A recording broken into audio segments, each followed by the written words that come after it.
Good afternoon. Welcome to the May 14th edition of Sports on Sunset. I'm James. I am Jermaine Jackson Garofalo.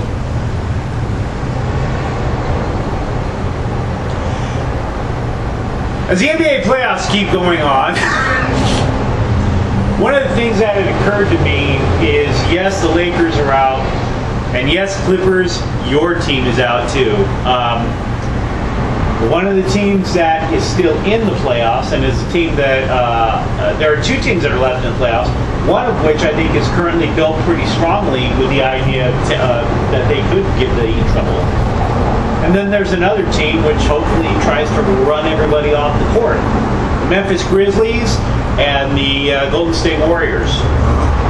The interesting thing about it, both teams within the last decade more or less run by Jerry West, the former Laker executive, who was one of the architects of not only the Showtime era, but also swung what I thought was possibly the all-time best offseason ever, when he managed to bring Shaquille O'Neal over to the Lakers and then come back and draft Kobe Bryant. Just doesn't get it. So, at any rate, it got me to thinking. Teams that succeed on a consistent basis actually do have consistently strong management with a business plan, with one that they can execute. And it seems to me that the Lakers have been that. Memphis might be that, although they haven't won a championship yet. And Golden State, which has been so bad for so long, all of a sudden is more than competent. They're pretty good. I know what that looked like. There were two dogs. With that said, you know about Jerry. With that said, in your opinion, because I've been trying to find a pattern here, what is the Jerry West way to build a team? The Jerry West way to build a team: trade a hot commodity that people think they need for a few draft picks, get a talented guard, and a big man in the making. And who's the big man? Who's the big man in the making in Golden State? Big man in the making is Lee. David Lee. The reason I bring that up is because he almost averaged 20 and 10 this year. Okay, the reason I bring that up is because I might argue that you might put the big man ahead of the guard because of the fact that that's the way the Lakers have done business all these years. With that said, I think there's quite a bit to be said for what you just said. Why haven't other teams kind of figured out that pattern? Because they try to draft the big man. You don't draft the big man. The big man's going to leave you. No, you can't. You won't. If you go through the history of the league in like the last 10, 15 years, show me a big man that's on the team that he started with. So what you're saying is the NBA is about poaching big men. Oh yeah. Because if you think about it, that's not just something that the Lakers have done. Well, I would say, how about Patrick Ewing? Yeah, that's like. Or Olajuwon. But you put those to the side. Yeah. I said the last 15 years. When was that over? Yeah, okay. So, but what I'm saying is you might want to take that argument further back. Right. With that, okay, so. Well, what I'm getting at is the Golden State Warriors also post a big man. They post David Lee from the Knicks. The Knicks. And they got Andrew Bogut from the Bucks. And then they got Marc Gasol, who used to be with the Lakers before he was traded over to Memphis. Yeah. Oddly enough, in the Pau Gasol deal, which everybody thought was just a remarkable heist at the time. And actually, I think most people would argue that you'd rather have Marc Gasol over Pau Gasol, right? Most certainly. But not everything that Jerry West touches turns to gold. That makes me wonder what. Well, that makes me wonder what Memphis or Golden State might be missing in the long run. See, the Lakers were still able to put everything together to weld enough parts. And no matter how well you craft, every business plan has a fatal flaw. Or maybe not a fatal flaw, but a flaw. What is the flaw in the Jerry West model? The flaw is a small forward position. He never figures it out. Even with James Worthy? But he didn't hook up James Worthy, did he? That part I can do. That part I can see. So, like, as far as his small forward plans go, the small forward and the power forward are always a problem for Jerry West. It's not so much the center or the point guard or even the shooting guard. I'm not so sure I agree with power forward because AC Green was a very productive power. I'm not saying he was Karl Malone. I'm saying he was an incredibly productive power forward for a long time. But he was a product of the system. He was right for that system, for that coach and that system. I'm going to disagree with you when you're done. Okay. So, like, recently, he had Rudy Gay on the Memphis Grizzlies, who the Grizzlies drafted, and Rudy Gay is now playing for the Toronto Raptors. On the Golden State Warriors team, who do you have playing small forward? You can't even name the guy. Nobody knows who's playing small forward. Everybody knows Stephen Curry. They know Michael Thompson's kid, Klay Thompson. They know David Lee. They know Carl Landry. Who's playing small forward? They have a shuffle as small forward. I was under the impression that they might be trying a little bit more three-guard system like they did during the Run TMC days. Exactly. Because you're forgetting, I don't think you mentioned Curry yet. No. And there you go. Because Curry might be their best player. Well, no, I mentioned Steph Curry. I said Steph Curry and Michael Thompson. Okay. But like they pick up people that they play defense and that's who they plug in as small forward. They don't have an actual small forward. Here's where I disagree with where you think the flaw is, because I think if you work inside out, you've got a strong core right there, guard. But they're working outside in the Golden State. They're not working inside out. They're just checking up threes. Right, I understand that, but that's one of the reasons why Jerry West doesn't have a problem with the way the Heat play. The Heat don't have center either. Right. Here's what I'm saying is the flaw with Jerry West's way of building a team. With the exception of Pat Riley, he has not chosen particularly great coaches. Yeah, and I don't mean that they all sucked, but Randy Fund, I would have to argue, did. Oh, man. Mike Dunleavy has been iffy at best. Yeah. When he went to Memphis, and I actually like Mike Fratello, but really? I don't have an issue with him. But here's my thing. He had a problem with the way Mike. It wasn't personal; it was business. But he had an issue with the way Mike Fratello ran the team. Fratello wanted a deliberate offense. West wanted to run and gun. And the thing is, like I'm saying, you see those sort of things. Del Harris, not a bad coach. I like him. Yeah. And now, what I read a couple of days ago was that the Warriors had targeted Mike Brown before the Lakers came in and poached him 2 years ago. So, to me, therein lies the rub. It's like player-wise, it's fundamentally sound with the, so let's get back to the two teams that we were mentioning now. Who is best built for now and who is best built for the future? Or third, possibly, which is the flash in the pan? The flash in the pan is Memphis. Because Zach Randolph will retire soon because he can't jump or run. Marc Gasol he has 8 good years left in him. I sincerely believe he has 8 good years left in him. But they're going to have to draft or get somebody after Tayshaun Prince leaves. They just got rid of Rudy. So you're more bullish on the Warriors? Yeah, because long run they're going to end up in the draft lottery again one of these years because they're going to miss the playoffs one of these years very soon. Either next year or the year after next. They're going to miss the playoffs. They'll be back in the draft lottery. And they'll be picking up some. Hopefully, they get somebody where they can draft an actual big man and not have David Lee playing center against people he shouldn't be playing center against because he's 6'9". Okay. Why don't you, so actually, kind of sounds like you're not really bullish long-term on either. Because you're talking about whether or not they get the right guy in the draft as a lottery pick. And if you've ultimately predicted they're both going to fail. That is correct. I'm not so sure, but hey, if that's your...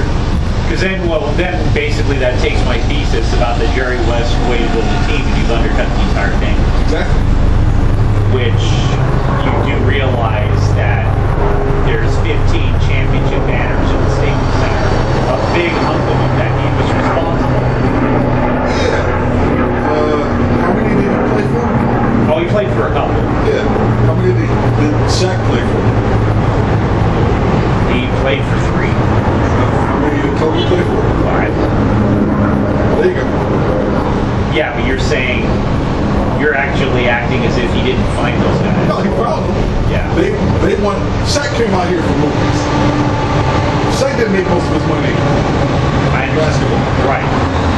But so what? What does that have to do with Jerry West? What does that? Well, Jerry West sold him on Hollywood. So yeah, well, okay. So what is that? So you've completed. You're not communicating the reason why. Apparently, you don't think Jerry West's method of building a team is good. No, it's not, because, like I said, if he drafts, like every team that drafted a big man has lost that big man. Every team in the last 15 years. You can't find someone that drafted a 7-footer that still has that 7-footer within the last 3 years. Going back as far as Patrick O'Brien. Remember Patrick O'Brien? Patrick O'Brien was a lottery pick by the Golden State Warriors. 7 feet, 1 inch tall, 300 pounds. He's not playing overseas. That's the kind of picks you get. And yet you're assuming that Jerry West has the same level of ineptitude with the way he chooses players. I'm saying every GM thinks the same way. Let's get some size, let's get some speed, let's get somebody that can shoot. And let's hope they stay with our team for the rest of their careers. That's the main problem with the NBA. They're hoping instead of knowing. They had a player on the Golden State Warriors that wanted to stay there, and they still traded him to Milwaukee. Munch, tell me what's on your mind. By the way, disagree. Munch, tell me what's on your mind. What's on my mind is I heard today I was watching the news for once. Heard today that California has a bill on the books. I guess it's up for voting in the state legislature. I don't know. I have an idea who pushed this bill through, but long story short, cumulative injuries would be people who suffer cumulative injuries in sports will not be able to sue for repay, what's the word I'm looking for? As if it were workman's comp? Yes, they wouldn't be able to sue for workman's comp. Like, so any team that played in California 80s, 90s, over the years had those injuries built up, like chronic encephalopathy, or any joint pain injuries, or anything of the sort, would not be able to sue the respective sports in the state of California. Now, this only applies to the sports. It doesn't apply to anyone else but sports. And it applies to all 5 major sports. So, not the NFL, not the NBA, not baseball, not hockey, not soccer. Dirty pool, major league leagues, dirty pool. Because I know it was them that pushed this through. To stop, if they get this pushed through in California, this goes across the United States. Because then the NFL doesn't have to pay for all the head injuries that people have suffered in football games. Because eventually the team played in California. Yeah, and that's a huge thing.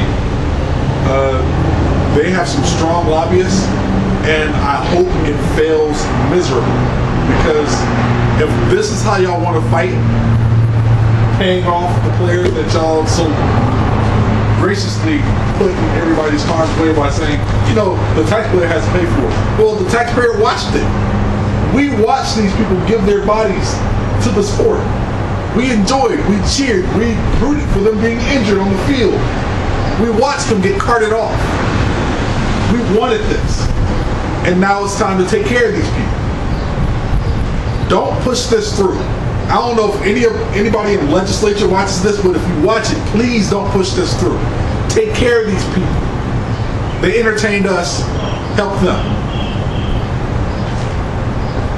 Earlier today, I read an article on both the Associated Press and some dopey little website. They wanted to get a hold of the father of Titus Young. Titus Young, for those of you who don't know, and this matters to me because, you know, I was never a Detroit Lions fan, but this is the guy who sucker punched one of his own teammates. And then after he got cut by the team, just unleashed on him on Twitter, and then said he hopes that God blesses everybody, and then took it all back. Took all of it off Twitter. Then, after getting cut by the St. Louis Rams after they looked at him for a week, if not even in practice, he finds himself in Moreno Valley, California, where he allegedly got pulled over for driving wasted. They impound the car. They throw him in jail. He sobers up. First thing he does, storms right to the impound lot on a Sunday, hops the fence, tries to steal back the car that was impounded. Arrested twice in less than 24 hours. Yeah. They let him out. He has lunch with his dad. Good old father-son time, you know what I mean? Yeah. Son says he has to take a call. Walks outside. Father doesn't see him again. Why? Glad you asked. Allegedly, he broke into a house in San Clemente. Nice, Tony little area in South Orange County. You can see the ocean from there. It's very pretty. Nice. Yeah, yeah. Which I will tell you is a trade up from the Inland Empire. 3 arrests, less than a week. Now the articles are coming in about how we should feel sorry for Titus Young. Really?